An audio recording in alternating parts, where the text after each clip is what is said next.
Good evening friends. पहले तो मेरे सभी भाइयों को मकर संक्रांति, उत्तरायण और लाहौरी की हार्दिक शुभकामनाएं। और जिन किस भाइयों ने मेरा ये चैनल अब तक सब्सक्राइब नहीं किया, उनसे सभी से एक रिक्वेस्ट है कि चैनल को सब्सक्राइब कीजिए और लाइक करके जो अपना बेल आइकन का बटन है उसे दबा दीजिए, तो मेरे आने वाली अगली वीडियो आपको पता चलती जाए। जैसे कि मैंने मेरे पिछले वीडियो में आप सभी को बताया था कि अगला मेरा जो सेशन होगा वो लैमिनेशन के ट्रबल शूटिंग के बारे में होगा। तो आज हम लोग लैमिनेशन का सॉल्वेंट बेस और लेस, इन दोनों की जो ट्रबल शूटिंग है उनके बारे में मैं आपसे आज बात करूंगा। लैमिनेशन के ट्रबल शूटिंग का एक चार्ट है जो मैं इस वीडियो के अंत में या स्टार्ट में आपको दे दूंगा। उससे आपको बहुत सारा पिक्चर तो क्लियर हो ही जाएगा। उसके साथ साथ जो जो प्रॉब्लम्स आते हैं उनके ट्रबल शूटिंग्स क्या है वो मैं आज आपको बताने जा रहा हूँ।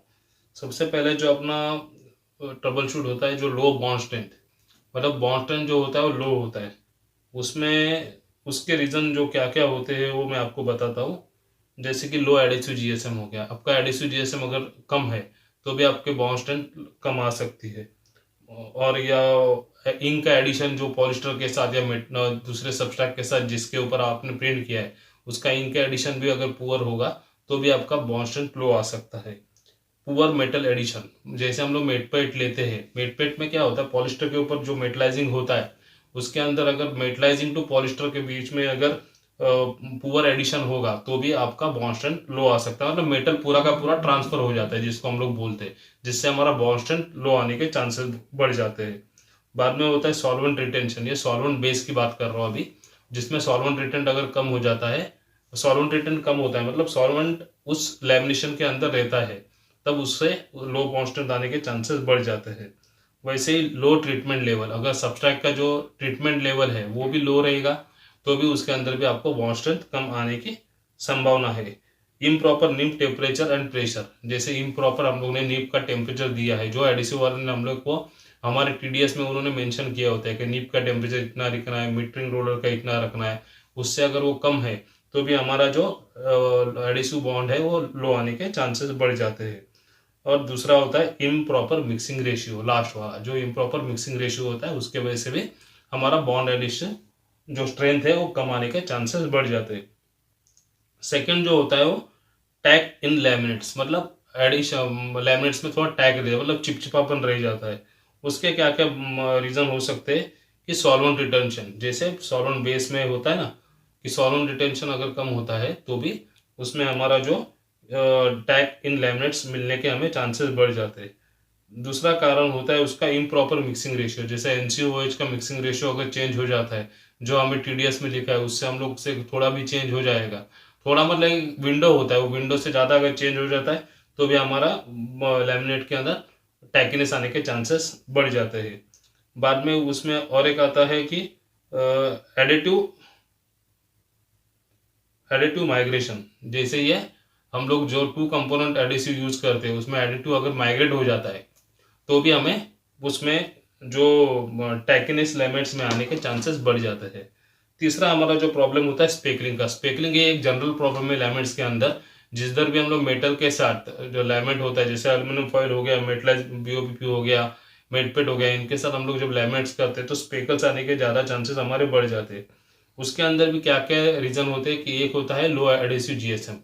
एडेसिव जीएसएम जो देते हैं सॉल्वेंट लेस के अंदर मैं अगर रिकमेंडेड करता हूँ तो जो आपका इंक डिपोजिशन है उससे आपको ऑलवेज 0.5 तक एडेसिव जीएसएम ज़्यादा रखना चाहिए, तो हमें जाके वो अच्छी तरह उसके अंदर मतलब जो स्पेकल के प्रॉब्लम्स हो मिनिमाइज हो जाते हैं। मतलब जैसे कि समझो आपका इंक जीएसएम 1 है तो आप 1.5 1.7 तक उसको आप एडिसिव जीएसएम देना चाहिए, तब जाके उसमें स्पेकल के प्रॉब्लम्स हमारे कम हो सकते हैं। दूसरा जो उसका रीज़न है स्पेकल का वो है लो ट्रीटमेंट लेवल, जैसे मेटलाइज बीओपीपी हो गया या हमारा पॉलिस्टर भी हो गया जिसके हम लोग ऊपर हम लोग प्रिंटिंग करते हैं, उसके अंदर भी अगर ट्रीटमेंट लेवल अगर लो होगा तो भी स्पेकल्स आने के चांसेस हमारे बढ़ जाते हैं। तीसरा रीज़न होता है इम्प्रॉपर एडिसिव विस्कोसिटी, मतलब एडिसिव विस्कोसिटी जो होता है वो अगर इम्प्रॉपर होगा, मतलब अगर हमारा एक 35 सॉलिड कंटेंट्स पे अगर उसका 18 विस्कोसिटी होना चाहिए और वो नहीं आ रहा है 35 सॉलिड पे, अगर हमारा विस्कोसिटी बढ़ जाता है या कम हो जाता है तो भी स्पेकलिंग आने के चांसेस बढ़ जाते हैं। इम्प्रॉपर टेंशन कंट्रोल, जैसे टेंशन कंट्रोल होता है हमारा इनफील्ड का टेंशन हो गया, आउटफील्ड का टेंशन हो गया, हमारा रिवाइंडर का टेंशन हो गया, हमारा लैमिनेटर टेंशन हो गया, या अगर इम्प्रॉपर होंगे तो भी हमारा स्पेकलिंग आने के चांसेस बढ़ जाते हैं। जैसे इंक इनकम्पेबिलिटी, मतलब इंक की इनकम्पेबिलिटी मतलब अगर कोई इंक मतलब कंपेबिलिटी नहीं होती एडिसिव के साथ, वो टाइम पे भी हमारा क्या होता है कि स्पेकल्स आने के चांसेस बढ़ जाते हैं। बाद में अनक्लीन रोलर्स, मतलब हमारे जो रोलर्स होते हैं, जितने भी रोलर्स है, या निप रोलर हो गया या आइडल रोलर हो गए, या जो भी है रबर रोलर्स हो गए, वो सारे हमें लैमिनेशन चालू करने से पहले उनको क्लीन करके लेना चाहिए, जिसके वजह से ये स्पेकलिंग के प्रॉब्लम्स है वो हमारे 100% जाने के चांसेस हो जाते हैं। बाद में जो प्रॉब्लम्स आते हैं हमारे, वो आते हैं फॉर्मेशन ऑफ एयर बबल्स, मतलब लैमिनेट्स के अंदर एयर बबल्स जनरेट हो जाते हैं। तो एयर बबल जनरेट होने के रीज़न क्या क्या है कि उसमें क्या होता है, इम्प्रॉपर नीप टेम्परेचर और प्रेशर। इम्प्रॉपर नीप टेम्परेचर और प्रेशर, नीप का जो टेम्परेचर और प्रेशर है वो इम्प्रॉपर होगा तो हमारा चांसेस बढ़ जाते हैं एयर पॉकेट्स आने के। इम्प्रॉपर एडिसिव विस्कोसिटी, एडिसिव की विस्कोसिटी भी इम्प्रॉपर होगी तो भी एयर पॉकेट्स आने के चांसेस बढ़ जाते हैं। और अनक्लीन रोलर्स, ये भी अगर रोलर्स भी क्लीन नहीं होंगे तो भी एयर पॉकेट्स आने के चांसेस बढ़ जाते हैं। उसको हम लोग रिड्यूस कर सकते हैं। ये जो मैंने आपको रेमेडी बताई, मतलब जो जो उसके प्रॉब्लम्स होते हैं वो किस वजह से होते हैं, वो अगर आपको समझ में आ जाएगा तो आप उस पार्ट को कवर करके उस प्रॉब्लम से आप छुटकारा पा सकते हैं। बाद में टनलिंग और रिंकल्स। अभी टनलिंग और रिंकल्स ये तो जनरली ज़्यादा करके किसी में होता नहीं है, लेकिन जो टनलिंग होने के चांसेस होते हैं उसका रीज़न होता है, उसका भी रीज़न लो एडिसिव जीएसएम होता है। जो टनलिंग होता है या पाइपिंग होता है जिसको हम लोग बोलते हैं, उसमें भी लो एडिसिव जीएसएम हम लोग कंसिडर होता है कि उसके वजह से वो आने के चांसेस हो जाते हैं कि लो एडिसिव जीएसएम हो सकता है। सेकंड जो है इम्प्रॉपर मिक्सिंग रेशियो हो सकता है एडिसिव का। और लास्ट वाला जो है उसमें यह है कि इम्प्रॉपर टेंशन कंट्रोल। ये तीन जो चीज़ है इसके वजह से हमारे लैमिनेट्स में टनलिंग और रिंकल्स आने के चांसेस बढ़ जाते हैं। जैसे कि ड्रॉप टेस्ट फेल होना, ड्रॉप टेस्ट फेल होना ये ज़्यादा करके लोग बोलते हैं कि पॉली का प्रॉब्लम होता है। पॉली का तो इशू होता है, पॉली में आपको उसमें डाट चेक करने के बाद अगर डाट मिल रहा है लेकिन वो ड्रॉप टेस्ट में फेल हो रहा है, तो कहीं ना कहीं वो ड्रॉप टेस्ट में फेल हो रहा है तो उसके लिए लैमिनेट्स भी जिम्मेदार होता है। तो लैमिनेट्स किस एंगल से जिम्मेदार होता है, तो उसके रीजन दो होते हैं। एक तो आपका लो एडिसिव जीएसएम होता है जिसके वजह से ड्रॉप टेस्ट फेल होने के चांसेस होते हैं, और इम्प्रॉपर मिक्सिंग रेशियो होता है। इम्प्रॉपर मिक्सिंग रेशियो भी होगा तो अगर उसमें बॉन्ड स्ट्रेंथ सही से नहीं आएगा तो भी चांसेस होते हैं कि ड्रॉप टेस्ट में फेल होने के चांसेस बढ़ जाते हैं। ऑर्डर इन लैमिनेट, मतलब स्मेल जो आती है लैमिनेट्स में, उसका एकमात्र ज़्यादा करके कारण होता है कि सॉल्वेंट रिटेंशन, कि जिसके वजह से सॉल्वेंट रिटेन नहीं हुआ है वो, उसके वजह से उसमें सॉल्वेंट की स्मेल जो है उसके अंदर रह जाती है, और सॉल्वेंट की स्मेल रहने की वजह से वो ऑर्डर फॉर्म में कन्वर्ट हो जाता है और उसका स्मेल हमें आता है। और सेकंड होता है इम्प्रॉपर नीप टेम्परेचर एंड प्रेशर, इसके वजह से भी ऑर्डर्स के चांसेस बढ़ जाते हैं। बाद में होता है कर्लिंग इन लैमिनेट्स।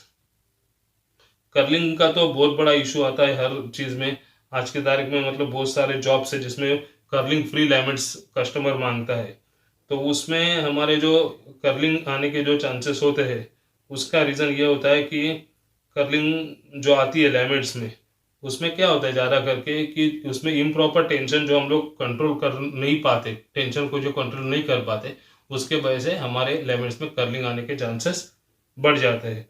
और सेकंड थिंग क्या होता है कि इम्प्रॉपर नीप टेम्परेचर एंड प्रेशर होता है, और इम्प्रॉपर टेंशन कंट्रोल, ये दो जो कॉजेस है उसके वजह से हमारे इसमें वो कर्लिंग आने के लैमिनेट्स में चांसेस बढ़ जाते हैं। सीओएफ बढ़ना, राइज इन सीओएफ, ये जनरली किसी को पता नहीं चलता। ये जब लैब में टेस्ट करते हैं हम लोग या फिर कस्टमर के एंड पे जब मटेरियल जाता है तो वो बोल रहा है कि मशीन पे चल नहीं पा रहा है हमारा मटेरियल, आपका दूसरे का चल रहा है। तो उसका मतलब है कि सीओएफ जो है हमारे पॉली में, जो आफ्टर लैमिनेशन जो बढ़ गया है, उसके रीज़न क्या क्या होते हैं मैं अभी आपको बता देता हूँ। मैं इसी के लिए बोल रहा हूँ कि ये वीडियो के स्टार्ट में या एंड में मैं एक चार्ट उसके साथ अटैच करूँगा जिससे आपको मतलब एग्जैक्टली पता चलेगा किस प्रॉब्लम की वजह से क्या क्या होता है। तो इम्प्रॉपर नीप टेम्परेचर एंड प्रेशर अगर रहेगा तो भी सीओएफ बढ़ जाता है लैमिनेट में। और एक एडिटिव माइग्रेशन, एडिटिव जो होता है वो माइग्रेट हो गया तो भी उसमें आपको मतलब सीओएफ बढ़ने के चांसेस बढ़ जाते हैं। तो फिर कस्टमर बोलता है, तो ये सारी चीज़ों को आपको ध्यान देना होता है कि आफ्टर लैमिनेट भी लैब में अपना सीओएफ चेक करना जरूरी होता है। अभी जो लास्ट वाला जो है इंक स्मरिंग, इंक स्मरिंग मतलब जैसे कहीं कहीं पे इंक चली जाती है और वो एरिया ट्रांसपेरेंट हो जाता है। तो इंक स्मरिंग के जो रीजंस होते हैं उसमें भी अगर हम लोग कंसिडर करते हैं तो यही होता है कि ज़्यादा करके इम्प्रॉपर मिक्सिंग रेशियो होने के चांसेस होते हैं। उसके वजह से भी मिक्सिंग रेशियो इम्प्रॉपर होने की वजह से भी इंक स्मरिंग हो जाता है। इंक स्मरिंग मतलब इंक वहां से हट जाना। मेरी बात को समझिए, इंक स्मरिंग का मतलब क्या होता है। इंक स्मरिंग के बहुत सारे मतलब होते हैं, लेकिन लैमिट्स के अंदर जो इंक स्मरिंग होता है उसका कारण ये होता है।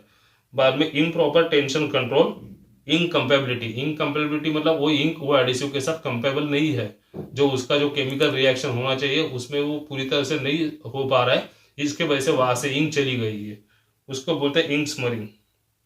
फिर हम लोग बोलते हैं टेलीस्कोपिक वाइंडिंग। टेलीस्कोपिक वाइंडिंग मतलब जो रोल स्लिट होने के बाद या जब रोल लैमिनेट हो रहा है वो टाइम पे वो टेलीस्कोपिक हो जाता है, मतलब एक साइड से बाहर आ जाता है। एक साइड से बाहर आ जाता है मतलब उसके रीजन क्या होते हैं कि सॉल्वेंट रिटेंशन। जो लैमिनेट्स के अंदर जो सॉल्वेंट है वो पूरी तरह उड़ नहीं गया है, उसके वजह से वो होने के चांसेस बढ़ जाते हैं। और सेकंड जो कॉज है उसका कि इम्प्रॉपर मिक्सिंग रेशियो, एडिसिव का जो मिक्सिंग रेशियो हो इम्प्रॉपर होगा तो भी टेलीस्कोपिक होना। मिक्सिंग रेशियो इम्प्रॉपर होना मतलब क्या होता है कि हम लोग ने जो लैब में चेक करवाया, जो हमारे NCOH का 100:60 आ रहा है तो वो 100:60 राइट आ रहा है, लेकिन जब मशीन के अंदर जा रहा है तो कहीं ना कहीं उसके अंदर इम्प्रॉपर हो रहा है, उसके वजह से वो नहीं हो पा रहा है। और high adhesive GSM, high adhesive GSM में जो प्रॉब्लम्स होता है वो आपका ज़्यादा करके जो होता है लो एडेसिव जीएसएम होता है, या फिर आपका सॉल्वेंट रिटेंशन होता है, जिसके वजह से वो रिटेंशन नहीं होने की वजह से जीएसएम भी बढ़ने के चांसेस हो जाते हैं।